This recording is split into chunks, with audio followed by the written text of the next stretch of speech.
Bem, Ana, muito obrigada pela presença. Bem, Ana é formada em fisioterapia pela UFTM, aqui é a Universidade Federal de Minas Gerais, é consteladora familiar, é terapeuta FT sistêmico, né, Ana? E é microfisioterapeuta. Você é formada em microfisioterapia por onde, Ana? Pelo Instituto Salgado. Hoje o tema é o seguinte: eu sou um professor e quero sucesso profissional. E isso, num contexto de tantas mudanças, para o professor fica muito difícil, porque a palavrinha-chave do terror para professor é mudança. E eu vou te explicar um pouquinho por quê. Porque, como ele trabalha dentro de um sistema fechado, as mudanças costumam vir de cima, são mudanças impostas a partir de pessoas que às vezes não conhecem, às vezes não, na maioria das vezes, quase 100% das vezes, não conhecem a realidade da sala de aula, ou já conheceu, mas essa realidade já mudou, e aquilo é imposto através de muitas cobranças, e então essa palavra é meio terror, é um terror assim geral. Se eu vou pegar alunos difíceis, se tem uma turma aqui na escola que tem alguns alunos difíceis com problema, todos os professores têm medo de pegar aquela turma. Sempre que muda uma direção, muda uma supervisão, eles não sabem que tipo de cobrança vai vir, que tipo de estilo de trabalho vai ser exigido deles, que vai ser exigido que se modifique no trabalho deles. Também existe muito medo em relação a alguma inovação que chegue na escola e que às vezes faça sucesso, sabia? Por que isso? Porque parece assim, quando a gente pensa assim, não dá certo, a gente faz desse jeito, sempre fez desse jeito, e se não dá certo para todo mundo, tá todo mundo igual. Mas se chega um que faz e dá certo, aí prova que existe outra possibilidade. Eu lembro uma vez, eu cheguei em casa e tinha um bilhetinho da minha supervisora no Message, no Facebook, e eu fiquei surpresa, porque eu tinha acabado de chegar de lá. E aí no bilhetinho ela dizia assim, que ela reconhecia muito o meu trabalho, mas que ela nunca falava isso comigo. E que ela estava me mandando aquela mensagem para me dizer que ela via o meu trabalho. Mas é que ela não falava isso na frente dos outros professores para não criar mais problemas. Porque a fala na sala dos professores era que não tinha solução. Que na sala deles não tinha solução, que com os alunos deles não tinha solução. E como que na minha sala acontecia diferente. E aí, para não criar maior polêmica, ela fingia que não estava vendo o meu trabalho. Bem, para mim isso era terrível, de certa forma. Porque até foi bom ouvir lá, ver o bilhetinho dela, porque eu percebi que viam o meu trabalho, que eu era vista. Isso também é importante para mim como profissional. Mas também fiquei muito triste dela preferir ocultar que via os meus procedimentos do que estressar mais ainda os professores com uma realidade de dizer para eles, é possível, vocês podem mudar também, é possível experimentar ela também outros faz procedimentos. parte dessa estrutura, né? Para ela fica complicado, porque isso também mexe com ela, né? Como você tem visto isso no seu trabalho?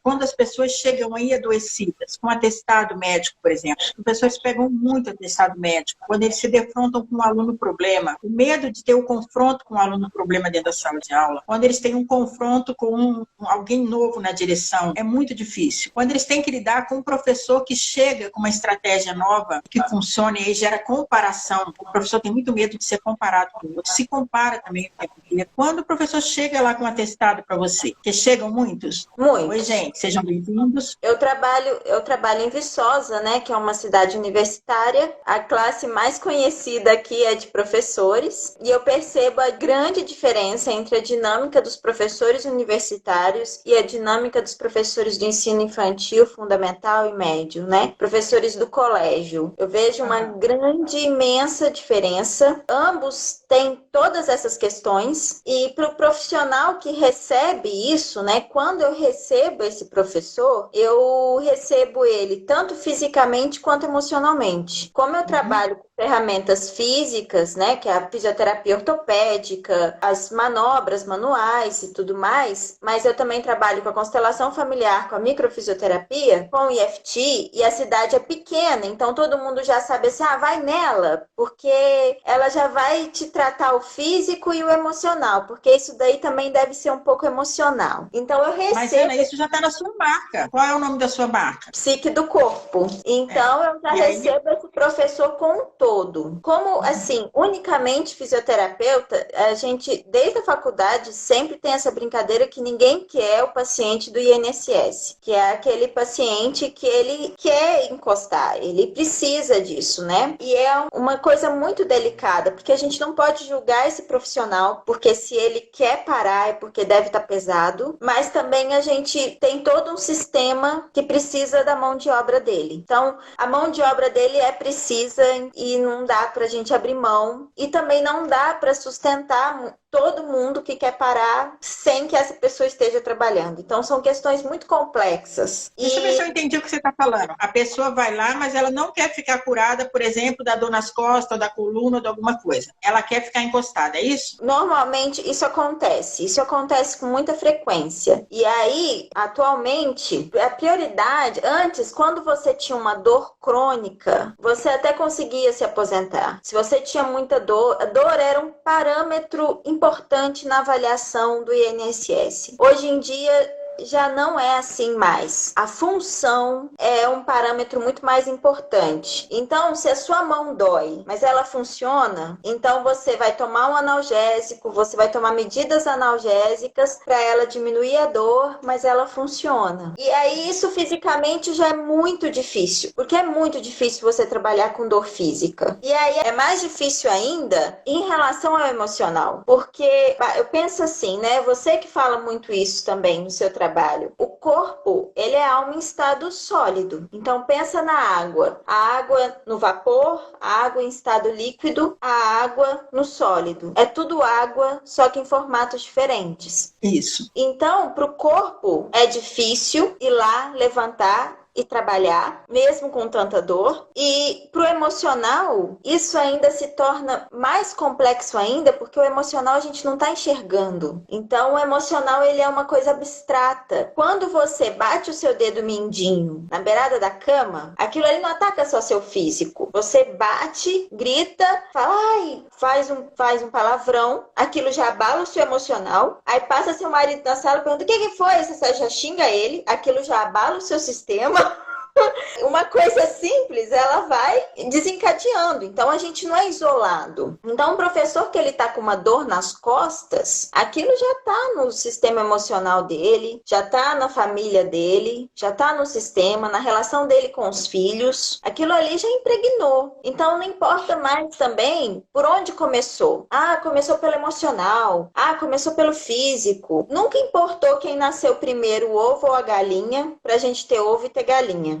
Eu falo isso muito para os meus pacientes. O importante é a gente tentar dimensionar essa situação da maneira como ela é. E eu acho que a questão principal em relação aos pacientes de INSS, as pessoas que estão pensando em não trabalhar mais, eu acho que um dos pontos cruciais é que elas acreditam que não estão recebendo em troca o bastante. Você quer dizer que elas se sentem sacrificadas? Acredito que sim. Que elas não sintam que recebam financeiramente, que elas não recebam reconhecimento, que elas não recebam admiração, resultados suficientes para valer a pena ela colocar mais de 8 horas por dia da vida dela ali naquele trabalho, sabe? Eu acho muito isso, que quando a pessoa ela chega no ponto que ela não quer trabalhar mais, é porque está num ponto limite de que ela não está sentindo que recebe o bastante em troca. Mas, Ana, eu tinha colocado aqui, a mudança, o desejo deve começar em mim. E exige um certo nível de domínio pessoal para mim poder enfrentar os desafios que uma mudança representa. Aí, quando a gente olha para a quantidade de professores que pedem licença, quando algo diferente acontece na escola, como ele encontrar um aluno difícil, ou surgir um diretor novo que faça muitas exigências e ele tem que cumprir isso rápido, esse tipo de situação, e aí ele tenta sair dessa forma, é uma coisa muito difícil, porque a atitude correta seria uma atitude de crescimento, porque uma atitude de adoecimento, consciente ou inconscientemente, gera consequências graves para a vida da pessoa, muito mais graves. E trabalho. Aí, qual seria a atitude? Que atitude você toma com esse professor no sentido de ajudá-lo a desenvolver essa competência que ele necessita para poder se relacionar com o novo? Porque uma coisa eu sei, a partir da minha profissão, que aprender não é uma coisa fácil. Para ninguém, em nenhuma idade. Por quê? Primeiro porque você tem que ir além da sua zona de conforto. Não é mais igual antigamente, que o adulto, ele se formava e ele achava assim, agora eu sei, eu vou usar isso que eu sei pro resto da vida. A gente não está vivendo mais nesse tempo, porque eu sei dura muito pouco tempo. Daqui a pouco você exige outros saberes e outros saberes. Quer dizer, a gente diz que estamos num período, num tempo de aprendizagens contínuas. A gente tem que estar aprendendo o tempo inteiro para conseguir estar... É como se você estivesse surfando uma onda. Eu tenho que ficar na crista da onda. Se eu parar, eu afundo. Isso é um ambiente estressante? Para todas as categorias profissionais. Está acontecendo isso para todas as categorias profissionais. Mas na questão dos professores, isso, de certa forma, já cristalizou um padrão. Então, é assim, o professor novo que chega com essa vontade de inovar, ele é tratado dessa forma, tipo o bilhetinho que eu recebi da minha supervisora. Entendi. Porque ele é o estranho no ninho, ele é a prova de que é possível uma mudança, mas a gente não quer mudar. É muito difícil para mudar, entende? Você prefere se retirar do que ousar caminhar na direção de uma mudança. É isso que acontece. E aí, para se retirar, dignamente, você tem que estar doente. Você não vai dizer assim, eu estou com medo de aprender, eu estou com medo do novo, eu estou com medo de ter que soltar algumas coisas que já me davam confiança na sala de aula. Eu estou com medo de enfrentar esses alunos que estão chegando muito diferentes, muito ousados, sabe? Sabendo muita coisa que eu não sei. Eu estou com muito medo de tudo. É medo, mas é muito medo. É medo. Porque é uma relação que você se relaciona com o novo, porque são jovens, né? Então isso fica te instigando o tempo inteiro, né? É diferente de mim, por exemplo, que trabalho com muito idoso. Então é muito diferente, né? Eu não tenho esse desafio nesse sentido, né? Agora os jovens... Mas tem desafio em outro sentido. Tem outros sentidos. Mas o que eu acho interessante é que, assim, o tema da live é sobre prosperidade, né? E aí a gente, quando pensa em prosperidade, assim, a gente pensa em prosperidade financeira também. E eu acho muito interessante a questão do dinheiro. Acho que é aí que começa tudo. Eu acho que é aí que está a raiz de muita coisa. Porque o dinheiro, ele foi a grande mudança. Sem o dinheiro não existiriam as profissões. Porque assim, eu brinco, né? E as pessoas falam assim, não ligo para dinheiro, eu não ligo para dinheiro. Nossa, todo mundo quer dinheiro. Por quê? Porque dinheiro virou o veículo da nossa sobrevivência. Antes, a gente precisava caçar para conseguir comida e sobreviver. E aí, como foi? Ou plantar. Ou plantar. Caçar ou plantar, realmente. E aí a gente tinha esse meio de sobrevivência, era necessário fazer isso. Era necessário mudar de região. Eram necessárias essas coisas para sobrevivência. E aí eu falo, gente, eu prefiro correr atrás de dinheiro do que de um mamute. Se for para sobreviver, eu prefiro que seja através do dinheiro. Agradeço a existência do dinheiro. E qual que é a questão? Quando a gente era caçador, quando a gente era agricultor e a gente fazia isso para sobrevivência, você caçava naquele dia, vamos falar da caça, você caçava aquele dia, comia, no dia seguinte você tinha que fazer o que de novo? A mesma coisa. Caçar e comer. Aí no dia seguinte, caçar e comer. Então, todo mundo era o quê? Caçador. E aí, olha que fantástico que é o dinheiro. Porque aí, né, durante toda a evolução da sociedade, tananã, a gente pôde fazer isso com dinheiro. E fazendo o que a gente quiser, não é obrigado a ser caçador. Aí assim, eu ganho, eu não preciso caçar para comer, eu posso ser fisioterapeuta. E olha que interessante, quando eu sou fisioterapeuta durante o mês todo, eu garanto a caça do mês inteiro. E aí a gente já está desenvolvendo outros métodos. Então, seguro. Então, se eu não puder caçar durante 3 meses, eu vou ter comida, eu vou ter seguro. A gente está se desenvolvendo muito nesse sentido. Eu acho isso muito interessante. Eu vejo uma coisa aí, Ana, problemática. Porque, por exemplo, com essa dificuldade de lidar com a mudança, e na educação isso chegou agora com a pandemia, por exemplo, chegou num ponto dramático, porque é como se tudo tivesse, assim, como se tivesse acendido as luzes, e aí não tem mais como esconder os problemas. Os problemas vieram à tona, entendeu? Porque os pais podem não olhar para os professores e achar só que a escola é para ir lá, colocar o filho lá, deixar e depois na hora da saída buscar, que o filho lá a escola cuida, sabe? Os professores podem achar assim, os alunos não aprendem, é porque os pais não acreditam nisso, não apoiam, não se esforçam, sei lá, não dão condições ou não têm condições, uma série de justificativas que se tem, entende? Aí, de repente, desmontou isso tudo, a escola está lá vazia, o prédio,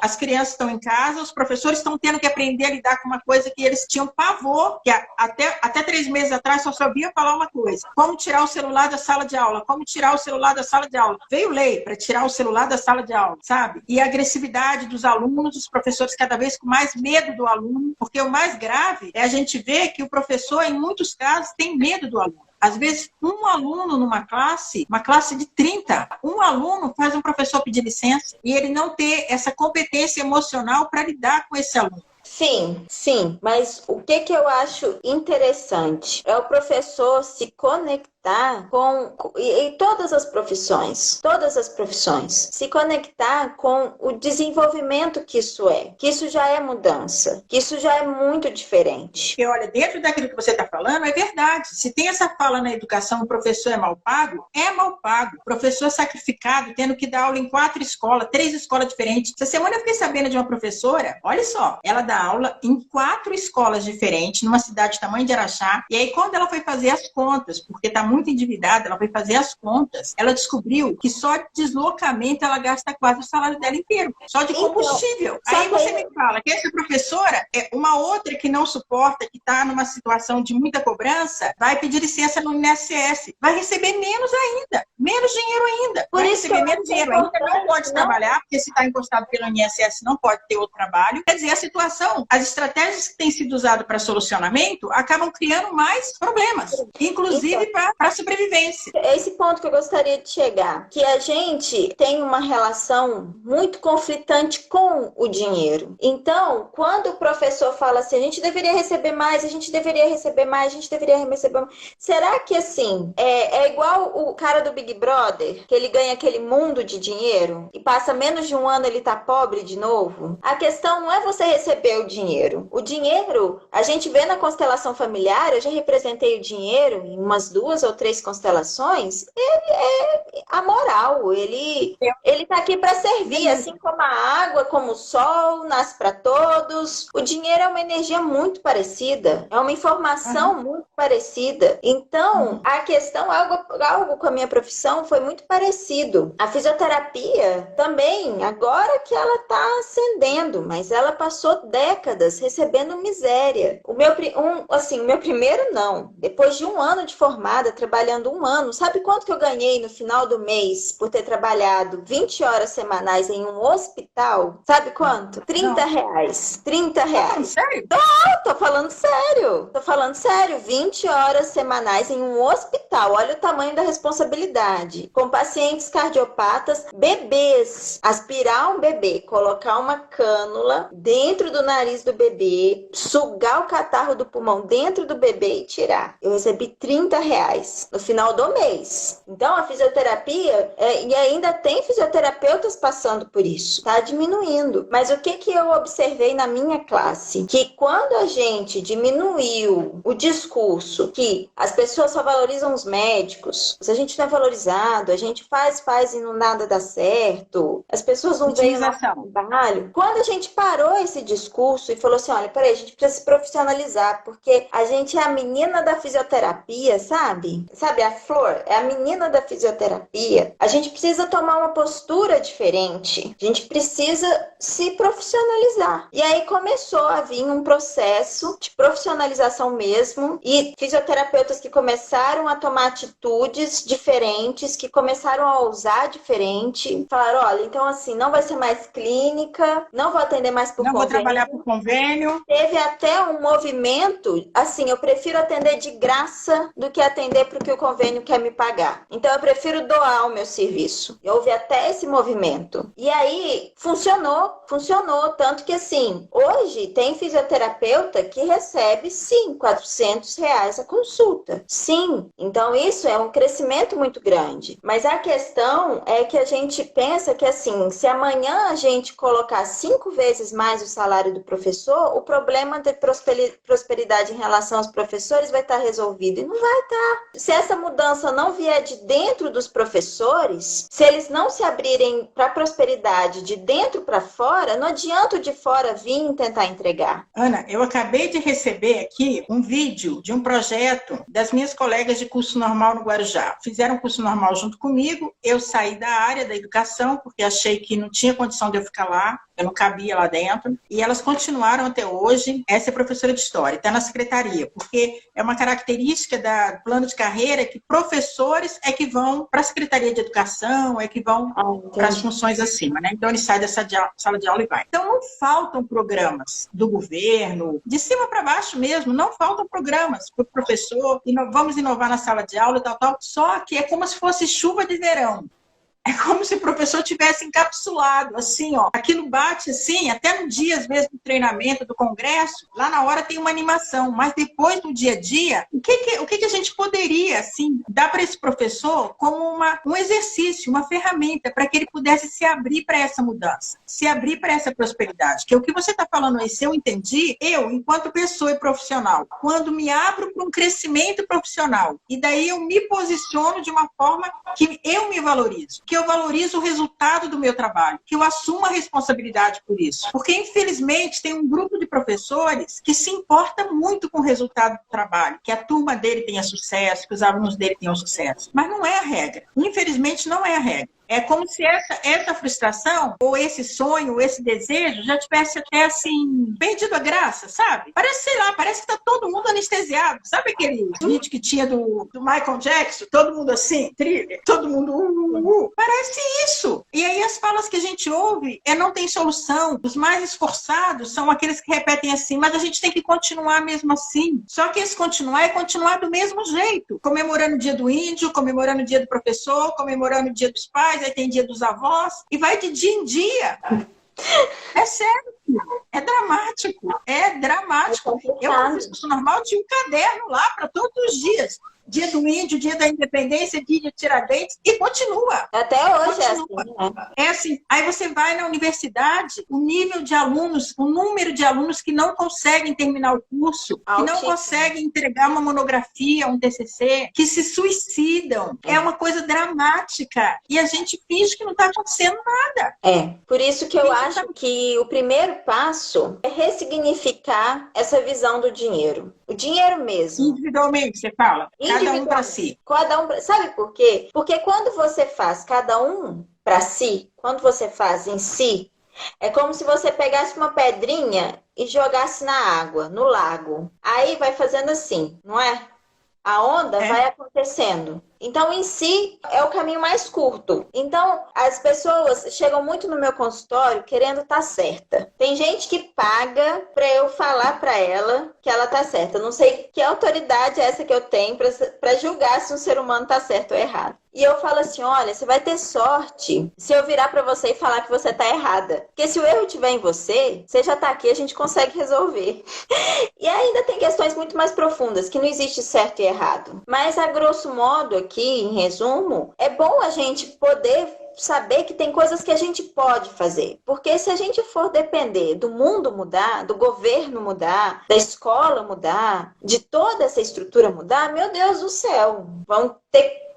Tomara que o espiritismo esteja certo e que haja muitas encarnações, porque vai ser necessário. Então, quando a gente parte do pressuposto que a gente tem coisa para fazer e que a gente pode fazer, isso já é ótimo. Isso já é muito bom, não é verdade? Então, assim, mas para isso eu preciso ter esse domínio pessoal, preciso ter essa força interior para dar o passo. E aí eu me lembrei de uma situação também lá no Senac que eu vivi, que foi ouvir de uma professora, num limite, numa reunião dessas reuniões de equipe que a gente faz periodicamente, né, e tem muitas, ela falou assim, na verdade, eu não queria ser professora, eu queria ser psicóloga. A gente ouve muito professor dizer que ele é psicólogo, que ele é tudo dentro da sala de aula, que ele é mãe, que ele é psicólogo, que ele é isso, que ele é aquilo, carrega um peso imenso nas costas, mas o que ele realmente que é aquela profissão que ele está ali para fazer e ganhar, como você fala, o sustento dele, ter sucesso profissional, ele não dá conta de fazer. Ou faz de uma forma que nem ele se sente empoderado com isso. Então, é uma situação bastante complicada, bastante complexa, entendeu? E é um ambiente onde aquele professor que faz diferente, que faz esse movimento que você falou aí, ele também tem que ser muito resistente, ele tem que amar muito a profissão dele, porque ele gera um olhar muito difícil para cima dele. Sim, eu sei, porque assim, a vantagem da minha profissão, por exemplo, igual eu dei o exemplo, é que a gente trabalha muito sozinho, né? Os professores, eles trabalham muito juntos, então isso fica muito mais forte, né? Um fazer diferente tá muito mais lado a lado ao outro, né? Então incomoda muito mais ao outro.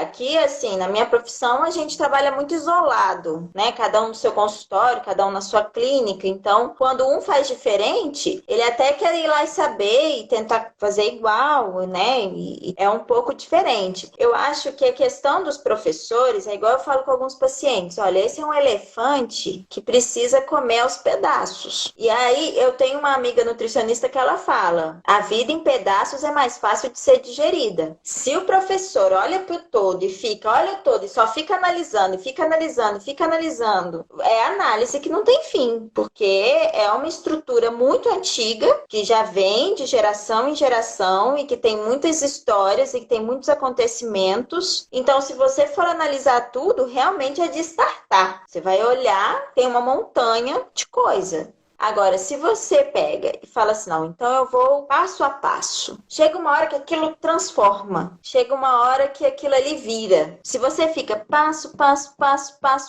passo, aquilo vira. Então... Você persistir, né? Ir passo a passo, sabe? Não fica olhando todo. Se a gente nascesse sabendo tudo que a gente ia passar, ninguém nascia. A ideia da vida foi muito boa de ter posto a gente para fazer passo a passo, sabe? Porque senão todo mundo desistia. Deixa eu te falar uma coisa, filha. Eu acho que falta muito para o professor, como profissional. De um modo geral, falta para a gente também como pessoa, porque a gente nem foi treinado para isso. Tem uma frase do Bert Hellinger que fala assim: se o foco está no problema, você não consegue ver a solução. E a gente é viciado em problema. Quando eu falo assim, eu como consteladora, eu só constelo focada na solução. Chegou nisso e eu não aceito outra coisa. Porque senão a pessoa, ela só quer falar do problema, olhar no problema. Eu falo, não sou terapeuta, eu não sou uma psicóloga.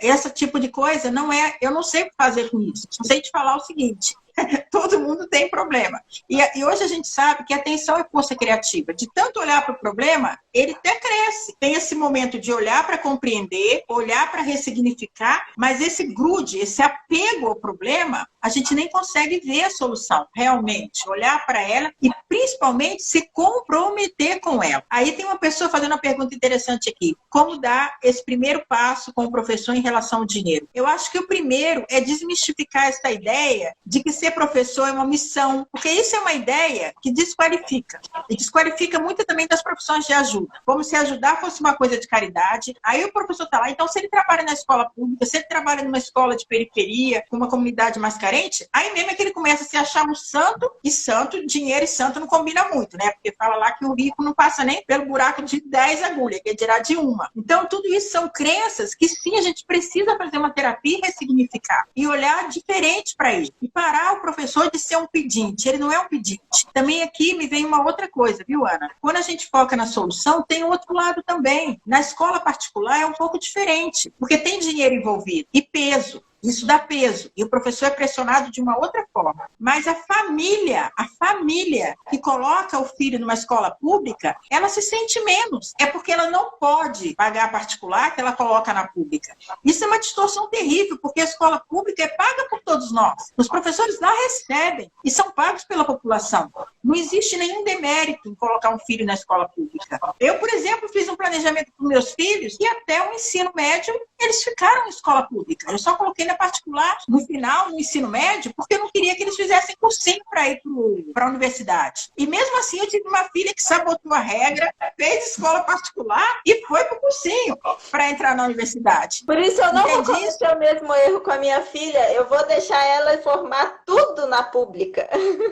Aí escuta só o que aconteceu. E o que acontece, por outro lado, que eu fico mais triste ainda, é de ver que o professor da rede pública, ele sabe que o trabalho dele é feito aquém do que deveria ser. Ele, às vezes, antes a gente não tinha tanto recurso. Hoje a gente tem, gente. Hoje a gente tem recurso para fazer mais e melhor. Mas aí ele paga a escola, pega o dinheiro da escola pública e paga a escola particular para o filho dele. Sim. E ainda fica triste, porque tem um Enem que faz um aluno da escola pública passar e o dele da particular não passar. Um dia eu quase tomei o fígado de uma pessoa, até uma amiga minha, por causa disso. Você lembra? Você quase me pôs para fora do carro dela. Mas isso são coisas que a gente precisa refletir sobre isso e se posicionar de uma forma que gere mais integridade dentro da gente. Realmente saber o que você está fazendo e o que você está fazendo e as consequências do que você está fazendo. Eu acho que tudo isso aí está muito relacionado a como você vê o seu dinheiro. Então, na minha opinião, a pergunta, a resposta seria: se coloca olhando para o dinheiro, pega o dinheiro e olha para ele. Se você pensa que o dinheiro é sujo, isso a gente ouviu desde criança. Não põe na boca que dinheiro é sujo. Não pega que dinheiro é sujo. São coisas que a gente acha que são inofensivas, mas que elas decidem muita coisa sobre a nossa vida. Se você pega pega aquele dinheiro e a primeira coisa que vem é que ele é sujo, vai adiantar você ganhar o mundo dele? Não vai. Essa que é a questão. E aí, e assim, só para terminar, eu acho que o primeiro passo rumo à prosperidade dos professores ou de qualquer outra profissão, eu acho que o primeiro passo é essa relação intrínseca, essa relação de dentro de você com o dinheiro, porque o dinheiro, ele representa a nossa sobrevivência na Terra. E aí, vou te contar um negócio.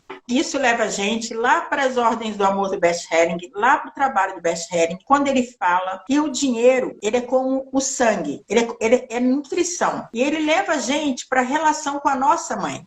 Porque foi dentro da nossa mãe que a gente se nutriu para ficar forte e conseguir a nossa primeira grande vitória, nosso primeiro grande sucesso, que foi nascer, conseguir sair de dentro da barriga dela vivo e respirar por conta própria, independente. E a gente já teve que levar uma ajuda, né? Porque a maioria teve que levar um tapão para conseguir levar um susto e chorar. Então, se a gente não está bem ainda com essa relação, se a gente ainda não tomou a vida completamente, a gente não tem essa força para se posicionar diante da vida de modo a conquistar e alcançar o sucesso. Porque você precisa se posicionar, o professor precisa se levantar. Se compara tanto, tem que passar a se comparar diferente, tem que entrar um pouco de competitividade nisso. De que eu vou dar conta, eu vou descobrir o jeito. Peraí, eu sou competitiva, você sabe, você me conhece, eu sou sua mãe. Eu vivo competindo comigo mesmo o tempo inteiro. Tudo que eu faço, no dia seguinte eu já quero saber como fazer melhor, entendeu? Mas isso eu daí acho não é que negativo. essa vontade, ela vem da troca. A questão é muito da troca. Então, assim, se, por exemplo, se hoje eu trabalho e recebo muito pouco pelo que eu trabalhei, aquilo não alimenta o bastante para no dia seguinte eu querer fazer melhor. Mas então, a questão... aí tem um outro fator, Ana. Tem um outro fator aí. Porque não é só questão de dinheiro. Tem coisa que alimenta mais a gente do que dinheiro. Por exemplo, reforço positivo, reconhecimento pelo nosso trabalho por parte dos alunos. Muito professor se contentando em ser aluno bonzinho, e ser professor bonzinho para o aluno. E aprender exige esforço. Se o aluno chega na sala de aula sem disciplina, o professor precisa ser exigente. Precisa criar essa disciplina no aluno. E aí fazer o serviço difícil é complicado. Então, se você não tem esse reforço emocional, esse reconhecimento, até de ver o resultado do seu trabalho, a coisa vai se perdendo, vai perdendo sentido. Não é só dinheiro. Não, realmente. Prosperidade tem mais a ver com dinheiro. Mas o dinheiro é necessário, mas acontece que o reconhecimento, você se sentir fazendo a diferença, você sentir que você é capaz, você se vê gerando mudança. Eu acho que tem coisa aí no fundo que às vezes é mais essencial, e se você chegar nisso, o dinheiro vem. Também, o dinheiro vem como consequência. Tem vários caminhos. Eu acho que a questão é muito quando aquele olhar que a gente tem para dentro. Se tudo mudar, eu tô pronto para receber? Sim. Eu estou pronto para receber a vida. Eu estou pronto para sair de dentro da minha mãe e receber a vida, e ter que lutar para respirar, lutar para mamar, igual a Yolanda batia a cabeça aí no seu peito, que nem um... sabe que aí... difícil. Então, assim, é muito, assim, a gente foca muito no outro, né? Fica assim, você tem que mudar, você tem que mudar. Eu falo isso muito em relacionamento. Quando a pessoa vai no consultório e fala assim, queria muito que meu marido mudasse. Ele faz assim, assim, assim, assado. Aí eu falei, então por que você não muda e fica igual ele? Ah, não acho certo. É tão difícil para ele mudar quanto é para você. Você quer dizer assim, você fala para a pessoa, por que você não muda para ficar igual você deseja que ele fique? É isso? Não.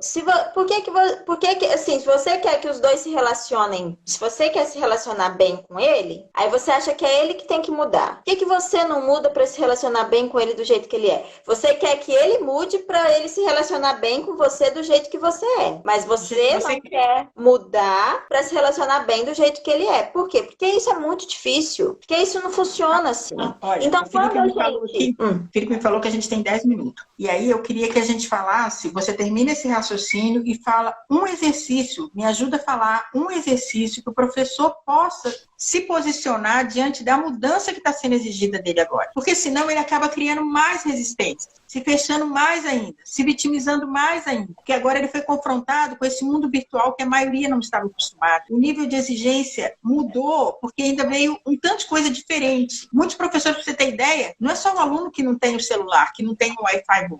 O professor não tem, porque ele também não recebe o suficiente para ter isso na melhor qualidade. O melhor computador, o melhor celular, o melhor Wi-Fi. Então, é um um bolo de coisa. E, de repente, isso desaba tudo em cima. Um exercício que você dá no consultório para os seus alunos. Alguma coisa para os seus alunos aí, para os seus pacientes, para os seus clientes. O que eu faria nesse caso? Se viesse um professor e falasse assim, me ajuda aqui. Eu ia falar para ele, pega 2 cadeiras, uma para você pega papel, caneta, faz papelzinho igual de amigo secreto. Em cada papelzinho você coloca cada uma dessas mudanças. Então, o celular, o computador, o Zoom, aula online, WhatsApp, tudo que a hora que você lembra te dá um arrepio. Corta esses papeizinhos igual de amigo secreto, dobra sem saber quem é quem, coloca na outra cadeira. Coloca uma cadeira de frente para outra. Senta na sua cadeira, relaxa o corpo na sua cadeira, encosta as costas no encosto, coloca os pés no chão, relaxado, mantém os olhos abertos e respirando pela boca. E olha para a cadeira. E olha. E vai vir um monte de sensação. E aí vai sentindo as sensações e vai deixando essas sensações caminharem. Não precisa tentar entender, só vai sentindo e deixando passar. Sentindo e deixando passar. E vai até chegar num platô, até chegar num momento que a vibração fica boa e contínua. E aí fica parecendo que você e a outra cadeira viraram um só. Aí quer dizer o quê? Que vocês entraram no mesmo ritmo. Isso pode ajudar. E muito. É a mesma coisa quando a gente é criança, acha que tem um monstro embaixo da cama e a nossa mãe pega a gente e põe a gente para olhar o quê? Embaixo da cama. Aí a hora que a gente olha, vai relaxando, respirando, vê que não tem nada. E que é, do jeito que é. É o mesmo processo. Eu acho que isso pode ajudar muito. Aliás, isso ajuda muito. Como se eu entrasse em fase com isso que me assusta tanto, que me dá tanto medo. É isso? Sim. Gente, esse exercício é para fazer. Esse tipo de coisa, a gente ouvir, até pode entender. Eu só fui entender realmente isso porque ver que o exercício funcionava, eu já via na minha prática. Mas eu entendi um dia que eu assisti uma aula da Ana, uma aula de EFT, e aí ela explicou essa questão da física, de entrar em fase com a outra coisa. É o que na PNL fala de espelho, né? Da gente tomar. E aí, mas entender não é suficiente. É preciso deixar isso vir para o corpo da gente. Porque o medo, ele se manifesta nessa resistência, é nesse negócio de sair, de se retirar. O medo, ele vai, você quer sair, você quer pedir licença, você quer mudar de profissão, você quer deixar de ser professor, você quer desaparecer. Você fala, eu quero sumir, entendeu? Minha vontade é sumir. Então, isso é muito importante, fazer o exercício. Parece assim, mas só isso. Faz primeiro. Faz e sente o resultado. Sim. Depois faz de novo. Primeiro faz. Primeiro experimenta para ver o efeito que vai ter em você. Porque a gente precisa dar um passo. A gente precisa ousar um pouco. Precisa ter essa coragem, essa ousadia de experimentar. E aí, se não funcionar isso, vai fazer outro. Vai fazer outro. Um dia eu estava muito encravada num negócio desse e eu liguei para um médico, que eu me tratei com ele há muito tempo, o Dr. Osmar aqui em Araxá. Liguei para ele, eu tinha que viajar para dar um treinamento para uma empresa e de repente eu fiquei em pânico. Eu liguei para ele e falei, eu tô mal. Ele virou e falou assim, aceita. Eu falei, mas eu já aceitei até o Papa, já fiz exercício de aceitar até o Papa e não funciona. Aí ele falou assim, como assim? Eu falei, não sei, eu tô muito mal, eu tô em pânico. Ele falou assim, concorda, é alguma coisa que você tá resistindo internamente. Aí eu fiquei quieta no telefone para poder fazer o exercício de concorda, né? Aí eu fiquei lá, seja o que for, eu concordo. Eu me curvo diante disso. Aí, de repente, eu fiquei tanto tempo calada que o Osmar falou assim, Rosana, você tá aí? Tá tudo bem? Eu falei, tá tudo bem, tô ótima, tchau, tô indo pra lá. Funciona! Ouse fazer! Funciona, gente. E é um alívio muito grande. E a gente vai aprendendo a se relacionar com essas coisas que nos assustam. Isso não é estranho, isso não é defeito. Isso não é um obstáculo intransponível. O novo é possível. Ana, faz as suas considerações finais aí. E o nosso diretor, agora a gente tem um diretor de cena, tá aqui, ó. 2 minutos. O que eu acho é que toda situação ela tem solução. Eu vivi algo muito parecido com a minha profissão. E hoje eu já estou conseguindo reelaborar isso. E acho que pode acontecer o mesmo com qualquer classe, com qualquer pessoa. E eu acho que isso é muito melhor quando começa de dentro para fora. Eu acho que é um caminho muito mais garantido. Porque se o mundo todo amanhã mudar, mas você não está pronto, não adianta o milagre ter acontecido. Essa que é a grande questão. Então, eu acho que é bom esse olhar para dentro. Olha, gente, muito obrigado. O Instagram vai cortar a gente já já. Muito obrigada, filha. Obrigada a todos que estiveram aqui. Quarta-feira estaremos aqui de novo. Eu acho que a gente vai começar 9h15, mais ou menos. 7h15, quero dizer. Muito obrigada a todos vocês. Se alguém tiver alguma pergunta, pode fazer, pode deixar aí que a gente responde. Beijo, Renato. Obrigada, filha. Beijo, Renato. Obrigada a todos que estão aqui. Obrigada. Tchauzinho.